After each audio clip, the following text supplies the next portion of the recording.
예, 안녕하세요. 네, 반갑죠? 본 지가 몇 시간 안 된 것 같은데. 자, 오늘 이제 마케팅 131페이지 펴보세요. 131. 131. 어떤 책을 갖고 오신 거예요? 저기요. 자, 요 책. 자, 131페이지 보니까 이제 부동산 마케팅 및 부동산 광고가 나오는데, 저번 주 맨 마지막 시간에 우리가 부동산 관리했죠, 관리. 관리에서 한 문제, 여기에서 한 문제, 그냥 거의 나와줍니다, 거의. 그럼 이제 먼저, 마케팅을 잠깐 한번 볼 텐데요. 마케팅. 이 마케팅의 먼저 개념을 잠깐만 보니까, 그 의의를 잠깐 보니까요. 생산자에서 소비자에게까지 이르는 전 과정을 마케팅이라고 한대요. 우리 이런 말이 있거든요. 예. 판매란 게 있는데, 판매보다는 마케팅이 광의 개념이다라고 그렇게 이야기를 해요. 왜 그러냐면, 판매란 것은 공급자가 물건을 소비자에게 돈 받고 넘기는 단순한 행위거든요. 근데, 마케팅이라는 것은 어떤 거냐면, 사전에 시장 조사를 통해서 소비자들이 뭘 좋아하는지, 그러면 거기에 시장 조사를 통한 기획, 그 다음에 제조, 그 다음에 유통, 판매, 사후 서비스, 이런 것까지 일련의 이런 전 과정을 마케팅이라고 그래요. 그러니까, 판매보다 마케팅이 더 광의 개념이 되겠죠? 그렇죠? 네. 다음에, 양가로 2번, 한 번씩 이게 나오는데, 자, 이제 이런 게 있어요. 마케팅을 열심히 하면 종전보다 판매 수익은 더 커지는 게 맞는 거죠? 그죠? 근데 마케팅 열심히 하면 마케팅 비용 부담도 종전보다 커집니까? 그죠? 그러면 생산자, 공급자는 비용을 부담하면서까지 마케팅을 할 수밖에 없는 이유가 있죠.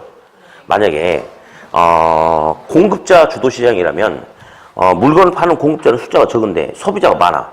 그럼 공급자가 굳이 소비자한테 고개 숙일 이유가 없죠. 예. 근데 시장이 누구 중심이니까? 소비자 중심의 시장이니까 어쩔 수 없이 돈 들여가면서 마케팅을 할 수밖에 없다 이겁니다. 그러니까 자, 누구 중심의 주도 시장에서 소비자 주도 시장에서 마케팅이 더욱더 필요하다. 그렇게 이야기를 해요. 그런데 이제 통상 요 앞부분보다는 거의 대부분의 문제가 그 2번 보니까 마케팅 전략 있죠. 저 밑에 있죠. 맛이 가셨군요. 저도 잠을 너무 많이 와가지고 맛이 갔는데. 자, 131페이지 하단부에 보니까 마케팅의 전략이 있어요. 전략. 거의 대부분의 문제가 요거 중심으로 나줍니다. 요거 중심으로. 첫 번째 보니까 양가로 1번에 무슨 전략이 나왔어요? 시장 점유 마케팅 전략이 나왔죠. 자, 요거는 공급자 차원에서 공급자가 시장을 이렇게 저렇게 보고 요렇게 규정해서 요렇게 끌고 나가겠다. 뭐 그렇게 이제 이야기를 하는 건데 거의 대부분 요거 중심이에요. 자, 동그라미 1번에 보니까 무슨 전략이 나왔죠? STP 전략이 나왔고, 그 다음에 이제 4P 믹스 전략이 있는데, 일단 STP가 뭐냐면, 자, 소비자 집단을 세그멘테이션, 세분화 시키는 거예요. 세분화. 그래서 이 평택 일동을 보니까 다양한 사람들이 살고 있는데, 도로를 중심으로 이렇게 보니까요. 이쪽은 좀 고가 아파트들이 있고, 이쪽은 이제 옛날 오래된 주택들이 밀집돼 있고 막 이런 식으로 한다면 소득에 의해서 고가 주택 지역, 저가 주택 지역. 또 여기는 보니까 주로 이제 그 60평대 이상의 아파트가 있고 이쪽은 고가 주택인데 한 40평대 이하 아파트가 있다. 그럼 여기는 60평대 이상 살려면 그래도 오랜 시간 동안 사회에서 경제 활동을 했어야 되겠죠. 그래서 연령층이 높은 지역, 연령층이 낮은 지역 이런 식으로 해야지 소비자를 여러 변수에 따라 쪼개는 게 바로 세분화예요. 그 다음에 타겟. 여러 소비자 집단 중에 나는 여기를 찍겠다. 이 지역은 보니까 소득은 높고 연령층도 높은 지역이다. 이렇게 타겟 찍는 게 타겟이에요. 타겟. 그리고 내가 찍은 이 지역에 맞게끔 포지셔닝, 차별화된 전략으로 접근하겠다. 예를 들어서 돈이 많고 소득 수준이 높고 연령층이 높은 이 지역에 산부인과 이런 병원 들어가면 돼요? 안 돼요? 안 되죠. 이미 끝났잖아요. 안 되죠. 근데 이 지역은 골프샵 이런 거 하면 잘 될 수도 있겠습니까? 네. 그럴 수 있겠죠. 그렇죠. 그래서 이제 거기에 맞게끔 차별화된 전략으로 접근해라. 그걸 갖다가 STP다라고 그렇게 이야기를 해요. 예. 아무튼 여기 이제 제일 중요하고요. 그 다음에 한 장을 더 넘기면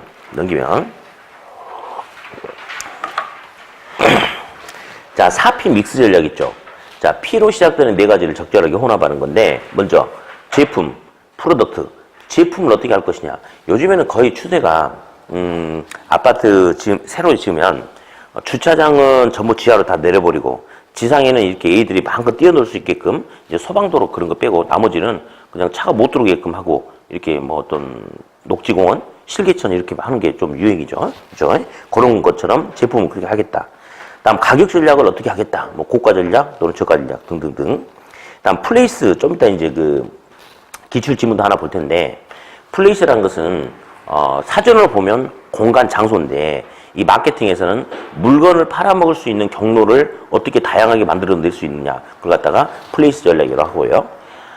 판촉 전략이라는 것은 평택역 뭐 지하차도 이런 데 보면 막 화장품 가게 같은 데 보면 막 뭐 나눠주고 뭐 이야기 하잖아요. 그런 걸 우리가 판촉 행사라고 하거든요. 그걸 갖다가 이제 판촉. 그래서 P로 시작되는 네 가지를 적절하게 혼합하는 것을 4P 믹스다. 그렇게 이야기를 해요. 자, 어디, 그러면, 동그라미 1번. 기초지문. 자, 시장 점유 마케팅 전략은 1번 보니까 소비자와의 구매 의사 결정 과정에서 각 단계의 소비자와의 심리적인 접점을 마련하고 전달하려는 메시지의 취지와 강약을 조절하는 전략이다. 이게 지금 시장적인 마케팅이 아니거든요. 그래서 잠깐 오른쪽 쫙 맨 밑에 가보니까 오른쪽 133페이지 하단부에 양가로 2번에 무슨 마케팅 전략 나왔어요? 그렇게 자주 나오진 않지만 아무튼 고객 점유 마케팅이라는 게 있는데 요거는 고객의 어떤 심리 상태 이런 것을 잘 배려하면서 고객의 어떤 이렇게 입맛에 맞춰가면서 접근하는 건데 우리 흔히 이제 이렇게 이야기해요. 아이다에 올리다라고 그렇게 이야기해요. 먼저 무조건 고객한테 드리미는 게 아니고 뭔데요? 어텐션, 주목을 시킨대요. 그래서 고객 스스로 흥미를 유도하게끔 한대, 갖게끔.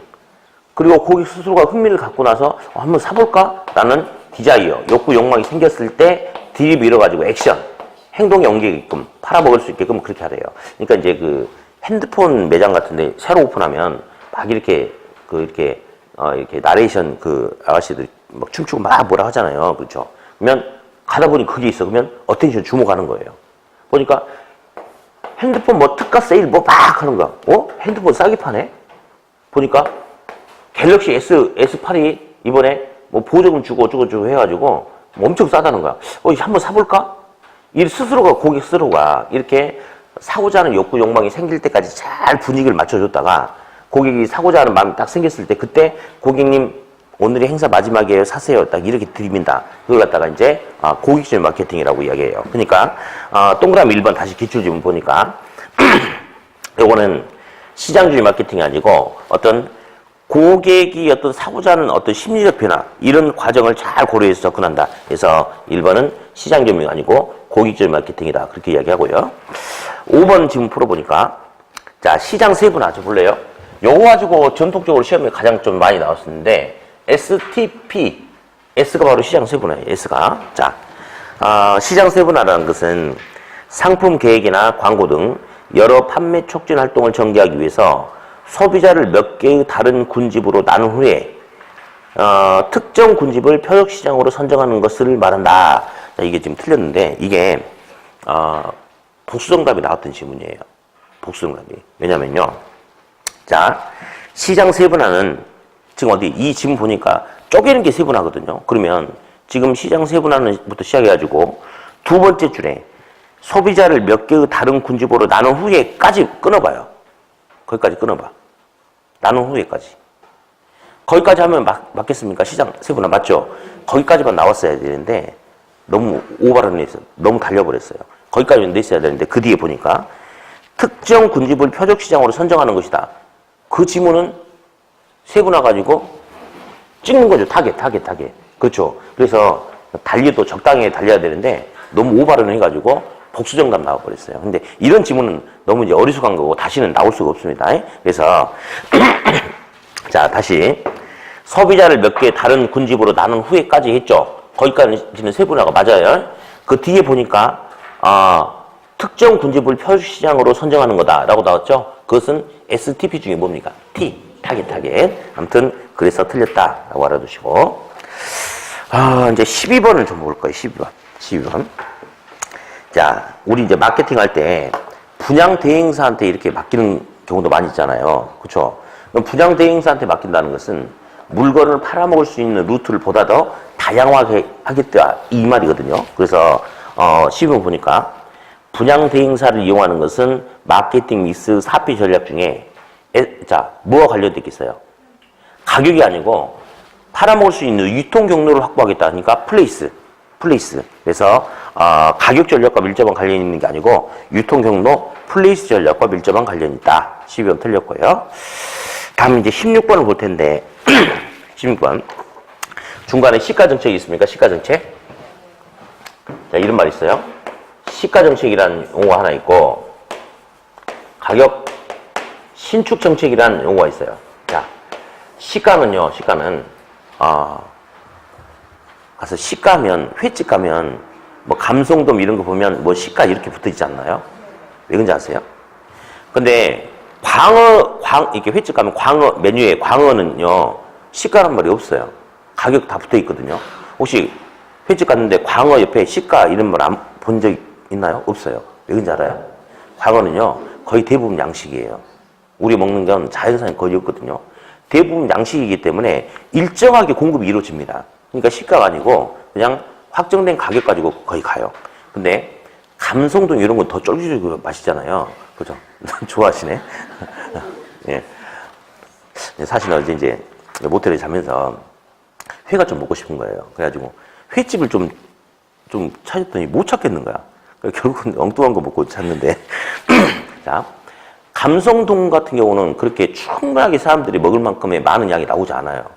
그러니까 그건 또 그리고 계절에 따라서 좀 많이 나오기도 하고 덜 나오기도 하거든요. 그러니까 감성돔은 시가 정책이라는 말을 씁니다. 그죠? 시가라. 그래서 이제 이건 어떤 거냐면 똑같은 물건에 대해서 시장 상황에 따라서 가격을 달리하는 걸 시가 정책이라고 해요. 예를 들어서 이제 요즘 보니까 제규어, 자동차 제규어 있죠. 제규어가 요즘에 이제 갑자기 3년 무이자 할부 이렇게 하면서 좀 공격적으로 좀 그렇던 세일 정책을 좀 쓰는 거야. 그러면 예를 들어서 저번 달까지만 해도 제규어가 5천만 원인데 이번 달에는 가격을 4천만 원 낮췄어. 그러면 품질에 뭔가 차이가 있어서 그 가격을 달리하는 게 아니고 똑같은 물건인데 시장 상황에 따라서 가격을 달리할 수 있겠죠.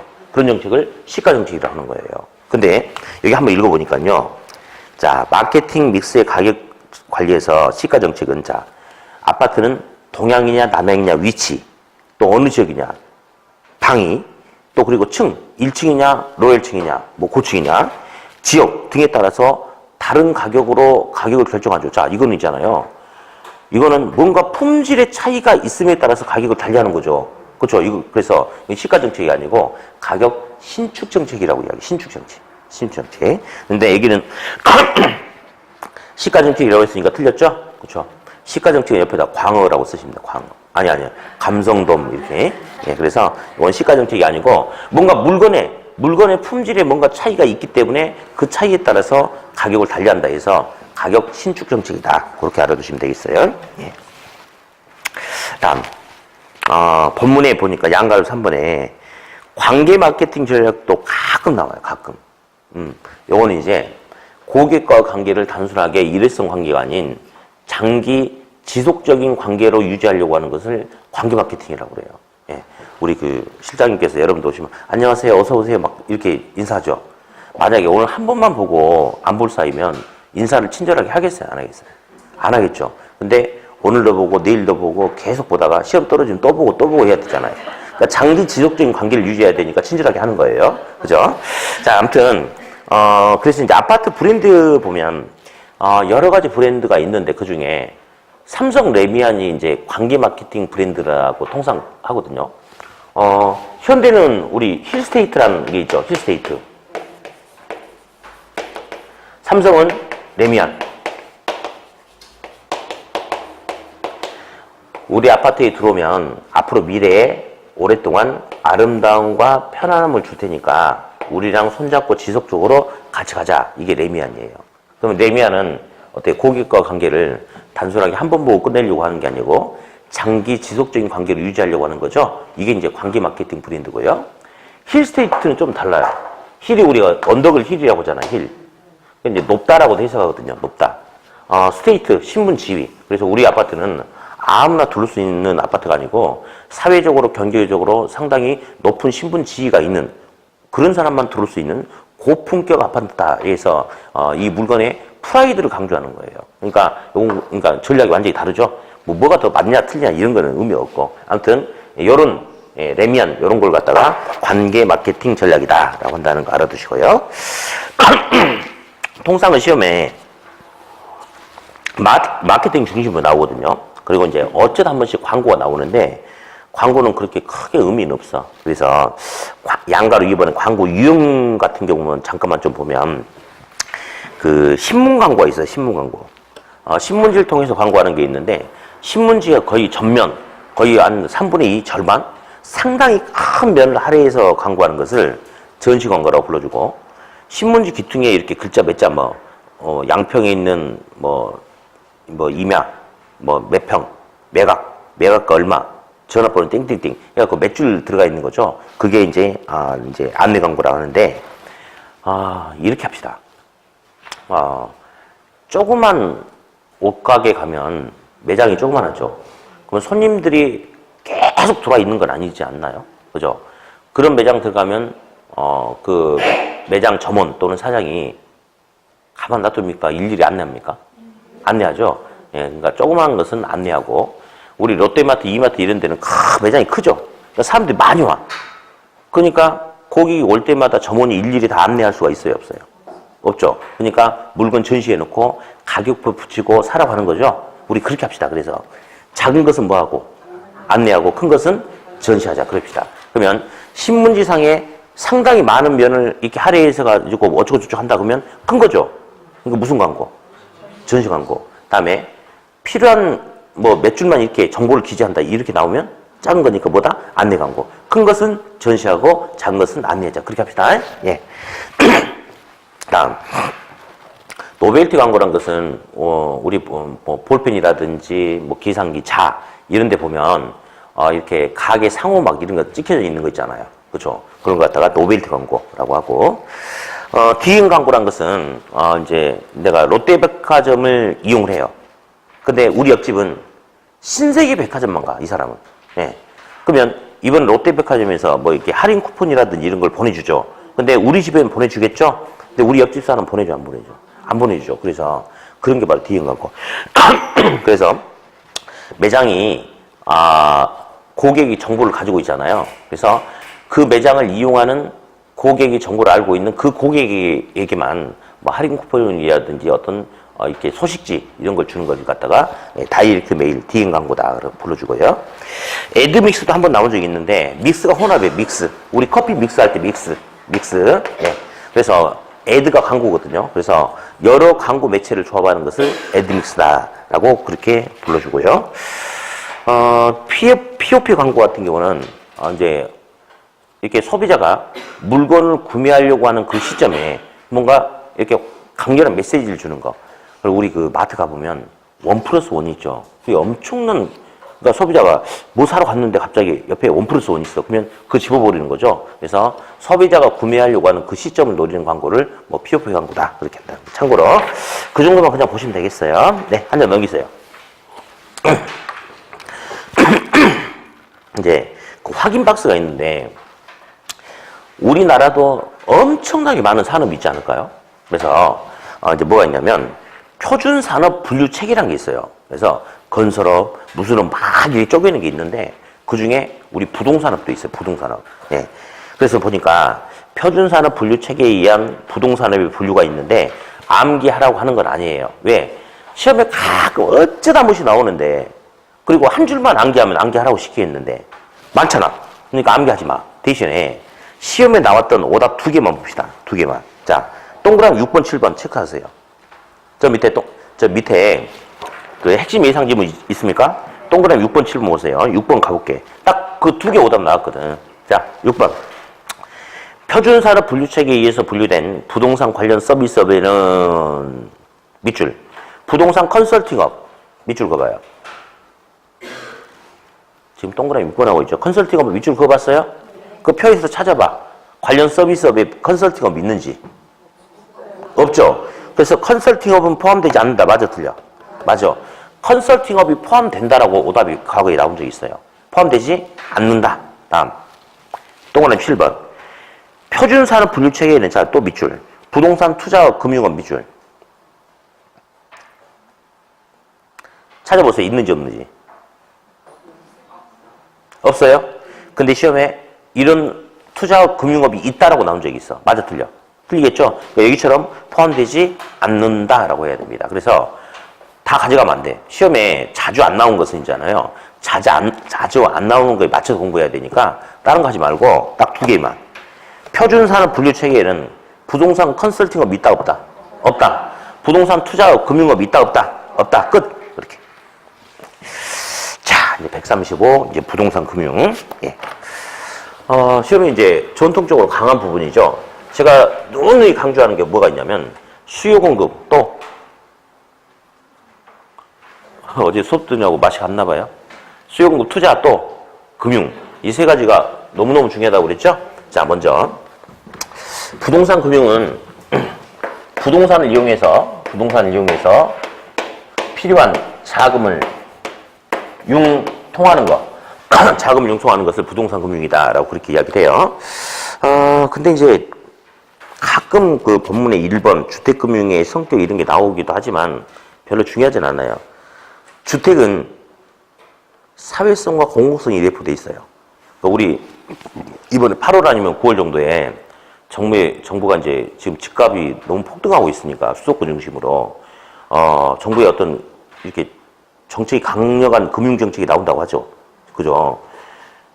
왜 그러냐면 만약 주택을 단순하게 시장 경제의 논리로만 생각하고 맡겨버리면 이렇든 저렇든 정부가 개입할 이유가 없어요. 근데 정부가 봤을 때는 이 주택이란 것은 우리 삶의 터전이기 때문에 어느 한 사람이 주택을 너무 많이 갖거나 또는 어떤 일부 계층들이 능력이 안 돼서 주택을 못 갖는다. 이건 문제가 있다. 그래서 개입하는 게 주택에는 뭐가 내포되어 있으니까 사회성과 공공성이 내포되어 있으니까 정부가 개입하는 거예요. 그래서 양거리 2번 주택금융은 시장 경제 원리에만 맡기는 게 아니고 정책적 원리가 작용하는 일반 금융이 아니고 무슨 금융? 특수금융적 성격을 띠고 있다. 그렇게 이야기를 해요. 동그라미 1번, 2번 잠깐 보니까 굉장히 익숙하지 않나 생각이 든다. 잔금 비율과 상환 비율을 더하면 1이 된다. 들어봤죠? 그러니까 어떤 놈, 한 놈 물어볼 때는 1 빼기 뭐? 잔금 비율은 1 빼기 상환 비율, 상환 비율은 1 빼기 잔금 비율. 이렇게 해야 된다는 거 아시죠? 다음. 동그라미 3번 보니까 우리 순위감의 세율 기억나시나 모르겠다. 그죠? 부동산 금융에는 담보 기능이 있어요. 어디 거기다가 영어로 써봐. 모르면 냅두고. 영어로 써봐. 대문자로. 3개. LTV. 담보 기능. 담보로 잡히고 돈을 빌린다. LTV가 있죠. 그렇죠. 그 다음에 감가상각 및 차입금 이자에 대한 세금 감면 혜택. 우리 순위감을 세율 하면서 이자 지급분과 감가상각비는 비용 처리해준다고 그랬죠. 그래서 그만큼 세금 공제 혜택이 있다고 들어봤죠. 네, 그 내용이에요. 네, 됐고요. 자, 이제 넘겨서 136페이지 보면 요게 이제 시험에 아주 중요하죠. 뭐 간단한데 인플레이션 위험, 무슨 위험? 이자율. 자, 우리 이자율에 대해서 한번 해봐야 돼. 이자율. 자, 이자율. 질문 볼게요. 이자율. 먼저 이제 구조를 잠깐 보면, 구조를 보면, 네, 첫 번째, 고정금리라는 대출도 있고, 두 번째, 변동금리라는 대출도 있어요. 자, 고정금리는 한 번 금리가 결정되면 중간에 바꿀 수 있다, 없다? 없다.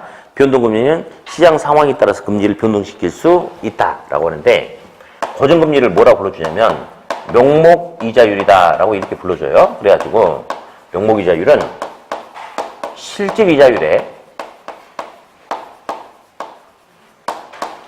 향후 예상되는 아직 발생 안 했어요. 예상되는 인플레이션율을 반영한다. 그래서 인플레이율을 반영한다라고 하는데 투자자 요구 수익률에도 인플레를 더하죠. 그래서 인플레이율을 반영하는 것은 뭐 피쇼 효과라고 하는데 뭐 크게 중요하지 않고. 자, 이게 무슨 말이냐면, 은행이 실질적으로 5% 이자 수익률을 원해요. 근데 고정금리는 한 번 금리가 결정되면 중간에 바꿀 수 있다, 없다? 바꿀 수 없다. 그래서 5% 이자 수익률을 원하는데 시장에서 인플레이션이 1%만큼 나타나게 돼버린다면 실질적으로 5를 받아가지고 1%만큼 돈의 가치가 떨어진다면 실질적으로 받는 수익률은 4밖에 안 되는 거죠. 그렇죠? 그래서 어떻게 하느냐? 정말 5를 받고 싶은데 인플레가 1% 예상되면 예상되는 인플레만큼은 플러스 알파 시켜가지고 명목상 얼마를 받아야 돼요? 명목상 6을 받아야 돼요. 그래서 6을 받아놔야지 나중에 1%만큼 돈의 가치가 하락한다 하더라도 물가 올라서 그래서 6을 받아놔야지 1만큼 가치가 떨어져도 원래 목표에 있던 5를 가져갈 수 있는 거죠. 그래서 고정금리는 사전에 예상 인플레를 미리 반영해야 돼, 안 해야 돼? 해야 되죠. 그러면 미리 반영해서 이에 따른 위험 부담을 차입자에게 뭐 시키겠다? 전가를 시키겠다 이겁니다. 전가를. 자, 그런데 변동금리는 있잖아요. 그냥 얘는 실질 이자율만 반영한대. 실질 이자율만. 그래서 제가 물어봤어요. 야, 너 근데 인플레 발생하면 어떻게 할 거야? 근데 얘는 사전에 예상 인플레를 이렇게 미리 반영하지 않아도 된대. 왜냐면 시장 상황에 따라서 얘는 뭘 시킬 수 있어요? 금리 변동을 시킬 수 있죠. 그러니까 사전에 고정금리처럼 예상 인플레를 반영해서 대출 금리를 높이지 미리 높여놓지 않아도 상관이 없대. 자, 그래서 첫 번째 물어봐 주는 게 있어요. 동일한 조건이라면 고정금리하고 변동금리하고 누가 더 금리가 높냐 이걸 여러 번 물어봤죠. 누가 더 금리가 높아요? 얘가 더 높죠. 왜냐하면 둘 다 똑같이 얘는 있어요. 똑같이 얘는 있거든요. 근데 변동금리는 여기서 끝났어 그냥. 근데 고정금리는 사전에 예상대로 예상 인플레를 미리 플러스 알파 시켰죠. 그래서 첫 번째 동일한 조건이라면 누가 더 금리가 높냐? 고정금리가 금리가 높다. 일단 이거 하나. 두 번째. 대출을 통해서 나타날 수 있는 위험이라는 게 있어요. 위험. 자, 우리 고정금리 대출을 가지고 한번 이야기할 거예요. 자, 무슨 금리 대출 가지고?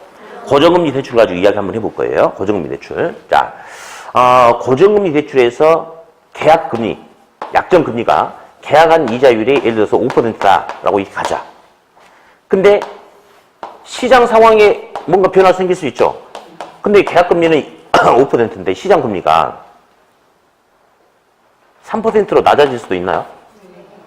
그러면 차입자 같은 경우는 나는 5%로 갖고 있는데 시장금리가 더 싸네? 하고 갈아타기를 생각할 수 있을 수 있나요?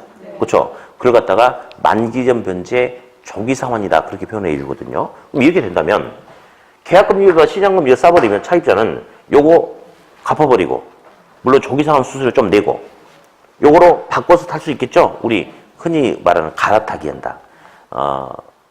작년 시험에는 대출의 대환이라고도 나왔어요. 그러니까 대출을 바꾼다 이거죠. 뭐 차환, 대환, 뭐 조기 상환 다 똑같은 말입니다. 그래서 이런 경우에는 조기 상환이 생길 수가 있다 이겁니다. 근데 조기 상환도 은행은 위험이라 하거든요. 근데 이거는 별로 크게 중요하지 않고 시험에는 요거의 개념을 물어보는 게 아니고 고정금리 대출에서 계약금리하고 시장금리 사이에서 어떤 금리가 더 작아져야지 어떻게 변화가 생겨야지 조기 상환이 발생할 수 있냐 가끔 그것만 물어봐요. 근데 참고로 볼게. 은행은 예금 가입자가 예금 가입했잖아요. 그럼 그 돈 가지고 은행도 마진을 먹어야 되니까 대출을 필요로 하는 사람 찾아가지고 계속 대출을 깔아야 돼. 이렇게 깔아야 돼. 근데 갑돌이가 돈을 빌려간 거예요. 2억을 10년 만기 상환으로 빌려갔어. 그러면 은행 입장에서는 안심이잖아요. 쟤한테 돈 깔아놨으니까 10년 동안 꾸준하게 원리금 받아가지고 예금 가입자한테 이자 주고 나도 마진 먹고 이렇게. 근데 만기가 되기 전에 조기 상환이 들어와 버릴 수도 있죠. 그러면 원금 손실의 위험은 없거든요. 다 받아 챙기는 거니까. 게다가 조기 상환 수수료를 받으니까 1차적인 위험은 없지만 문제는 뭐냐. 이 돈을 은행 금고에 그대로 넣으면 돼요, 안 돼요? 안 돼요. 또다시 그렇지. 돈을 필요로 하는 누군가를 찾아가지고 대출을 깔아야 돼. 그러니까 번거로움이 생길 수도 있나요? 그걸 갖다 위험이라고 그래요. 아무튼 그래. 근데 중요한 것은 고정금리 대출에서 계약금리하고 시장금리 사이에서 어떤 변화가 생기면 조기 상환이 나타날 수 있냐. 그걸 물어보거든요. 누가 더 작아지면? 시장금리가 작아지면 조기 상환이 나타날 수 있죠? 그렇죠? 근데 시험에 나온 적이 있어요. 나온 적이 있어요. 근데 거의 대부분 요거 가지고 되죠. 요거 가지고. 자, 다음.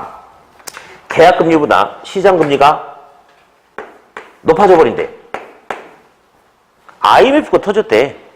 원래 대출은 5%를 받았거든요. 10년 만기. 근데 중간에 IMF가 터졌대. 그러면 계약금리보다 시장금리가 높아졌죠. 그렇죠? 이런 상황에서는 이런 상황을 이제 우리가 흔히 인플레 위험이다라고 불러주는데 이 용어 자체가 중요한 게 아니에요. 그게 아니고 이런 상황이 생기면 은행과 차입자는 누가 유리하고 누가 불리하는지 그걸 잡아내야 돼. 자, 지금 무슨 금리 설명하고 있어요? 고정금리죠. 그러면 이런 상황이 생기면 은행은 약정했던 금리보다 시장 금리가 높아지는 인플레 상황이 생겼어. 사실은 은행은 사전에 예상 인플레를 미리 반영하지 않나요? 근데 예상 인플레를 1%를 반영했는데 시장 금리가 한 6% 정도 인플레이션이 발생해 버렸대. 그런다 하더라도 무슨 금리니까? 고정금리니까 추가적으로 발생하는 이런 인플레 상황을 추가적으로 차입자에게 전가시킬 수 없죠. 그럼 은행이 이익 봐, 손해 봐? 은행이 손해 보죠? 그러면 너의 불행은 나의 행복이죠. 차입자는 상대적으로, 자, 차입자는 원래 5% 대출 받았죠? 만기 10년이죠? 시장에 IMF가 터져도 계속 만기가 될 때까지 5%를 갚으면 되죠. 그러면 차입자는 상대적으로 이익 본다, 손해 본다?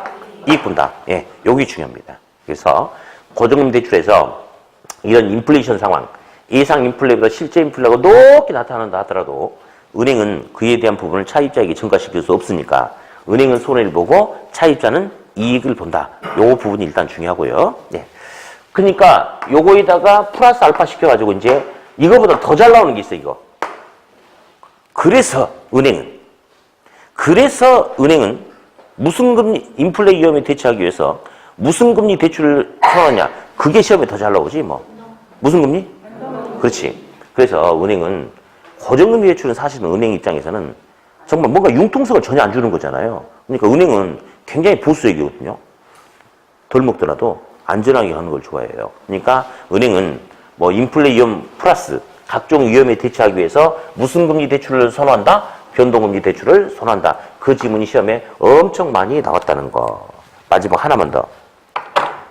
자, 세 번째는 변동이자율 구조를 한번 보자. 변동이자율은 기준금리에 가상금리를 더해서 결정된다라고 하는데요. 시험 뭐 정말 난이도가 아니고 수준 이하의 문제도 나오고 막 그러는데 어디 일단은 가상금리란 용어도 몇 번 나오긴 나왔는데요. 별로 의미가 없어요, 그냥. 예. 저기 똑같은 1억 원을 이 학생하고 이 학생하고 두 학생이 저 평택역 앞에 있는 시티은행에 빌리러 간다라고 가정합시다. 대출 만기 10년 똑같아요, 조건이. 근데 이 학생은 대출 금리가 2.5%고 이 학생은 대출 금리가 3%가 될 수도 있나요? 왜 그래? 은행이 사람 차별하는 거야? 맞아. 뭘 아니야. 맞아. 은행 사람 차별해. 은행 있잖아요. 사람 철저하게 차별해요. 그렇죠? 저 같은 사람 은행이 되게 좋아하죠. 대출 하나도 없지. 돈은 조금밖에 없지만 아무튼 빚이 하나도 없잖아요.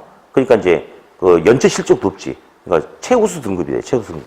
아무튼 그래. 그래서 그게 바로 가상금리야. 시험에 나와도 별로 의미 없이 몇 번 나왔는데 차입자 어떤 소득 수준이라든지 과거 연체 실적 이런 걸 고려해서 뭐 최우수 몇 등급 뭐 이게 막 쪼개는 거 있잖아요. 그걸 가상금리라고 그래. 그래서 저 같은 경우는 가상금리가 1.1%인데 갑돌이는 과거에 연체 실적이 있다. 그러면 가상금리가 1.6이 되고 이런 걸 갖다가 가상금리라고 해. 중요하지 않아. 기준이 바뀌어야지 바뀌는 거 아닐까요? 아닌가? 아니야? 기준이 바뀌어야지 금리가 바뀌겠죠? 그래서 기준금리가 변해야지 금리가 변하는 건데 뭐 나중에 기출문제 보세요. 그러면 어처구니 없는 지문도 있어요. 기준금리가 높아지면 반대로 주택담보대출 금리는 낮아진다? 말도 안 되는 막 그런 소리가 나오게 돼. 아무튼 됐고 이 기준금리는 두 가지가 있어요. 두 가지가. 그래서 일단 뭐 먼저 좀 보자면 한 장 넘겨서 138페이지 잠깐 보니까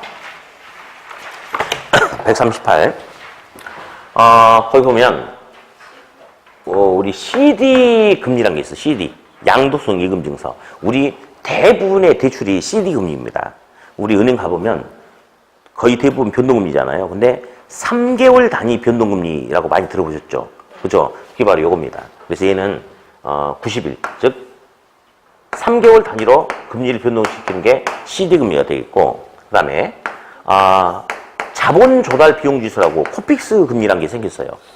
예, 재작년에 생겼는데 요거는 6 내지 12개월 단위로 금리 변동을 시키는 게 바로 코픽스 금리인데, 한번 봅시다. 우리 시험에서 말하는 모범 답안은 은행은 고정금리 좋아한다, 변동금리 좋아한다? 변동금리 좋아합니다. 우리 시험에서 말하는 모범 답안이야. 우리 시험에서 말하는 모범 답안에서 차입자는 무슨 금리를 좋아할까요? 고정금리 좋아합니다. 왜냐면요, 차입자는 고정금리 대출 같은 경우는 한 번 대출 계약 시부터 만기까지 자기가 갚아야 될 원리금이 명확하게 결정이 돼 있죠. 그러니까 자기 상황 여건에 맞춰가지고 그렇게 갚아나갈 수 있는 거잖아요. 변동 가능성이 없으니까. 그래서 우리 시험은, 자, 다시. 은행은 무슨 금리 좋아하고? 변동금리 좋아하고, 차입자는 고정금리 좋아한다. 자, 그러면 또 하나 물어볼게요. 책 근래엔 좀 안 나왔죠. 과거엔 좀 나왔는데. 은행은 변동금리 좋아한다고 그랬죠? 변동금리 조정 주기가 길수록 짧을수록 어떤 경우 은행이 더 좋아? 그렇지, 짧을수록. 은행은 금리 변동 주기가 짧으면 시장 상황과의 뭔가 차이를 빨리빨리 금리 변동을 시켜서 차입자에게 전가시켜버릴 수 있겠죠. 그러니까 은행은 금리 변동 주기가 짧은 걸 더 좋아해요. 반면에 차입자는 금리 변동 주기가 짧아버리면 계속 불쭉나쭉 하잖아요. 그렇죠? 차입자는 안정적인 걸 좋아하죠. 그러면 이 코픽스가 뭐냐면요, 금리가 이렇게 변동해. 이렇게 변동해. 근데 6 내지 12개월 단위로 이 평균치를 갖다 반영을 하는 거예요. 그러니까 최고값, 최저값 이런 걸 고려해서 평균치를 반영한대. 그러면 금리 변동폭이 상대적으로 크겠어요, 작겠어요? 작고 큰 어떤 사건이 없으면 일정한 모습이 유지될 수 있겠습니까? 그렇죠? 그게 바로 코픽스야. 그래서 차입자는 금리 변동 주기가 짧으면 뭘 더 좋아하고? 아니, 이 중에 뭘 좋아하냐고, 이 중에. 어머. 말 잘못해. 대출자. 은행은 금리 변동 주기가 짧은 뭐? CD를 좋아하고, 차입자는 안정적인 코픽스를 더 선호하게 된다. 그렇게 하면 되겠어요. 다시 이제 거꾸로 가서 기출지문 좀 몇 개 좀 볼게요. 136페이지 3번, 6번, 14번. 네. 3번. 자, 시장 이자율이 대출 약정 이자율보다 높아지면 차입자는 기존 대출금을 조기 상환하는 것이 유리하다. 맞을까요? 미친놈 아니에요? 아니, 이건 지금 고정금리를 전제로 하고 있어요. 대출 약정 금리보다 시장 금리 높아지는데 조기 상환해? 미친놈이죠. 안 하겠죠? 에이, 말도 안 되는 거지. 다음. 2번도 바로 하나만 더 봅시다. 대출 비율이 높아질수록, 밑줄 그어봐요. 대출 비율이 높아질수록. 2번. 은행은 위험이 더 커지나요? 그러니까 주택담보대출금리는 높아져, 낮아져? 높아지겠죠? 그렇죠. 네. 우리 대부 비율이 100% 넘을 수 있다고 한 거 기억나세요? 그렇죠. 얼른 봅시다. 대부 비율은 부동산 가격 대비 부채 크기인데 은행 보니까 대부 비율이 기준이 60%예요. 그래서 1억짜리 주택을 담보로 잡으면 6천만 원, 즉 60%를 이렇게 대출해 주더라고. 근데 차입자가 연체해가지고 은행에서 경매 신청을 했거든요. 근데 낙찰이 바로 안 되는 거야. 계속 유찰되더니 낙찰가가 5천만 원까지 떨어질 수도 있나요? 그렇죠. 그래서 이렇게 되면 대부 비율이 120%로 높아질 수도 있단 말이죠. 그러니까 은행은 대부율이 높아질수록 위험이 큰 거야. 그러니까 당연히 대출금리를 높이겠죠. 다음 동그라미 6번. 대출금리가 고정금리일 때 대출 시점의 예상 인플레이션율보다 실제 인플레이션이 높아져 버린대. 고정금리인데 계약 금리보다 시장 금리가 더 높아진다 이 말이죠. 그러면 은행, 금융기관이 은행이죠. 은행 입장에서는 대출자 은행 입장은 이익이고 차입자는 손해인가요? 바뀌었죠? 은행이 손해보는 거고 차입자가 이익 아닌가요? 그죠? 틀렸죠? 네. 근데 이 질문은 중요한 지문이에요. 이 질문은. 다음 14번. 변동이자율과 고정금리 이자율이 같고 향후 금리 상승이 예상되는 경우 차입자는 변동금리 대신 고정금리 대출이 유리하다? 뭐예요?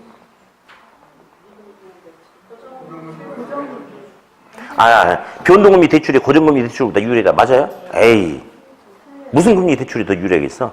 고정금리 대출이 유리하겠죠. 그렇죠? 계속 금리가 오를 것이 예상되니까. 틀렸죠? 예. 자, 그 정도만 보시고 이제 한 장을 넘겨서 139페이지 보면 이제 요 부분이 시험에 계속 나와요. 무조건 한 문제는 나와. 뭐가 나오냐면 말로 나와. 말로. 예. 저당이 상한방법 관련돼 가지고 말로 하나 나오고 또 계산 문제가 하나 있죠. 우리 어저께 특강할 때도 원금 균등에 의한 원금 균등 분할 상환 방식에 의한 뭐 첫해 1회차 원리금 얼마냐 뭐 이런 거 해봤잖아요. 그래서 계산 문제 하나 지문으로 나온 거 하나. 근데 계산 문제는 매년 나오지 않고 나왔다 한 두어 번 나왔다가 한 번 쉬었다 뭐 이렇게 이런 추세가 있는데 이번에는 한번 나올 가능성이 크다고 그랬죠.